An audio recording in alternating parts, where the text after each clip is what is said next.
कार्तिक का महीना, आपका कोई काम उलझ रहा है, आपका कोई काम ऐसा है जो बहुत दिन से उलझा हुआ है, चाहे वो कोर्ट कचहरी का हो, चाहे वो किसी से जुड़ा हुआ हो, और वो नहीं हो रहा,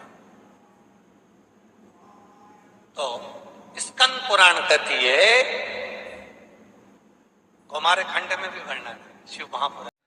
कार्तिक के महीने में 10वीं तिथि को जो तुलसी की डंडी को घी में भिगोकर अपनी कामना कर कर भगवान के सामने दिए में रखकर जला देता है, दिए की तरह उससे आरती उतार देता है, कहते हैं उसका जन्म दूसरी बार पृथ्वी पर नहीं होता, वो भगवान के गोलोक धाम में जिंदगी भर के लिए विराजमान हो जाता है।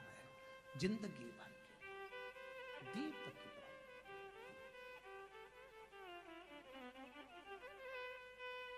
विष्णु पुराण किस किसने सुनी है? हाथ उठा।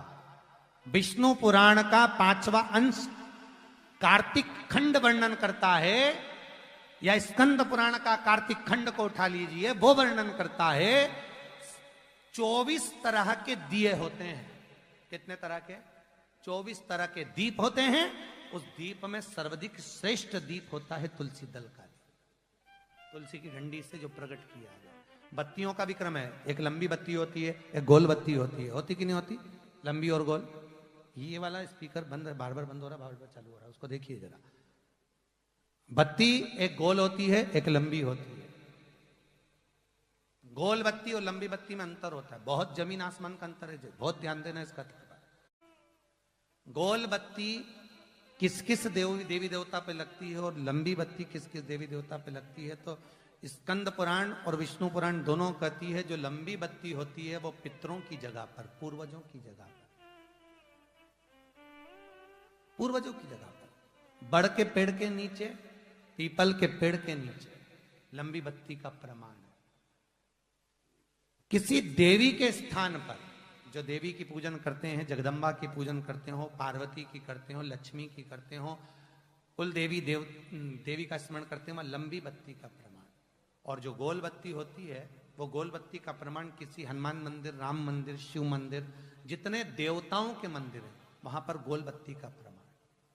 लंबी बत्ती देवी के स्थान पर इसलिए जलाई जाती है क्योंकि देवी वंश की और लक्ष्मी की वृद्धि करती है, तो लक्ष्मी और वंश बड़ा होना चाहिए, लंबा होना चाहिए। और देवता के सामने गोल बत्ती इसलिए लगाई जाती है कि हमारा मन, ये चित्त, ये वृत्ति आपके चरणों में टिकी रहे और एक दिन हम भी वैकुंठ का वास करें, इसलिए गोल बत्ती लगाई जाती है। एक सहस्त्र बत्ती होती है, करें दर्शन कभी?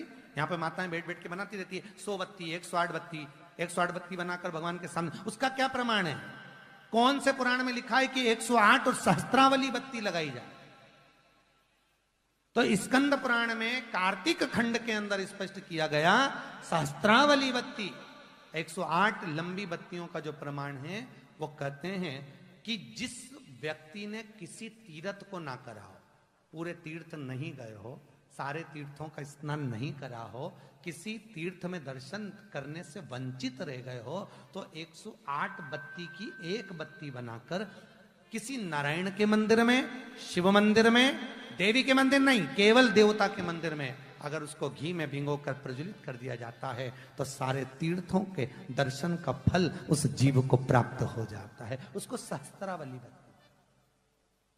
निर्धारित करना कि हम कार्तिक के जो 7 नियम है, कार्तिक के महीने के जो 7 नियम बताए गए हैं, कम से कम हम 7 नियम में से एक नियम ऐसा पकड़ें जिससे हमारा जीवन सार्थक हो जाए।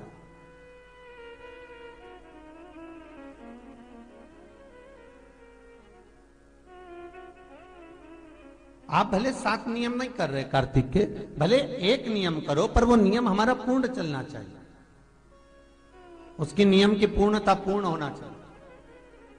आपको कहा था कार्तिक के 7 नियम हैं, उसमें पहला दीपदान, दूसरा तुलसी पूजन, तीसरा भूमि पर शयन, चौथा शरीर पर तेल नहीं लगाना, पांचवा सुंदर दलहन चीजों का त्याग करना, और छठा ब्रह्मचार्य व्रत का पालन करना, और 7वां अपने जीवन में कार्तिक के महीने में चाहे वाणी का संयम हो, चाहे भोजन का संयम हो, चाहे शब्दों का संयम हो, चाहे दृष्टि का संयम हो, चाहे इंद्रियों का संयम हो, वो संयम रखे।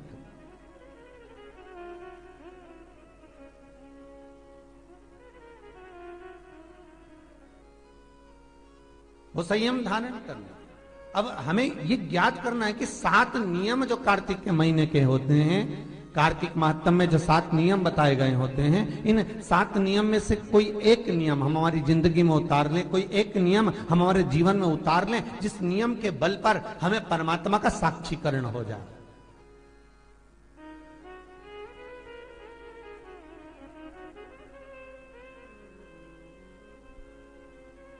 कोई एक नियम। अगर आप दीप दान कर रहे हो कार्तिक के महीने में, प्रतिदिन आपने 1 महीना तक दीप दान करा महाराज, तो ये भी आपका एक नियम है। 1 महीने तक आपने जो तुलसी में जल चढ़ाया, ये भी आपका नियम है। आपने अगर वाणी पर संयम रखा है, ये भी आपका महाराज। एक बहुत सुंदर बात कार्तिक के माध्यम से लीजिएगा अपने जीवन में उतारने के। कार्तिक के महीने का 7वां नियम याद रखना, संयम।